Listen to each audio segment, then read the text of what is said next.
Hey everyone, welcome to Judging for the Win. I'm Dave, and this is my daily ruling. Today's question comes to us from the True Stories collection, as in, it actually happened at an event that I was actually judging.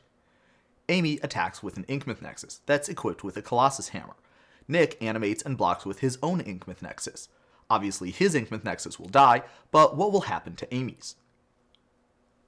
Okay, so Inkmoth Nexus has Infect, and that means that these creatures are going to deal damage to other creatures in the form of -1/-1 counters. So that would mean that Nick is going to put one -1/-1 counter on Amy's Inkmoth Nexus. Fortunately for Amy, it's equipped with a Colossus Hammer, so it's getting +10/+10, so that means it's not going to die. It's going to proceed perfectly fine, at least up until the point where we go to the cleanup step, which is where the continuous effects that's animating Inkmoth Nexus is going to expire. After that happens, the game is going to perform a check to see if there's any state-based actions that need to be performed. And what do you know, it's going to find that there's an equipment attached to something that is not a creature. So at that time, the Colossus Hammer is going to become unattached from the Inkmoth Nexus. Fortunately, the thing that causes this to happen is the Inkmoth Nexus not being a creature anymore, which means that at the time when the Colossus Hammer becomes unattached, then the Inkmoth Nexus is no longer a creature, so the fact that it would be a 0/0 at this point if it was a creature is not going to be an issue because it's not a creature. So that's the answer to our question. Now, the interesting thing about counters is that once they get put onto a permanent, they're going to stay on that permanent, at least until it leaves the battlefield or something explicitly takes the counter away.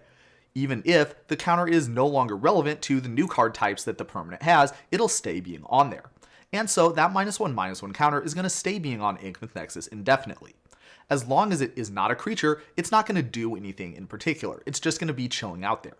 However, if Amy does ever make that Inkmoth Nexus into a creature again by activating its ability, then it would become a 1/1 creature that's getting -1/-1, and so it would be put into her graveyard for being a 0/0.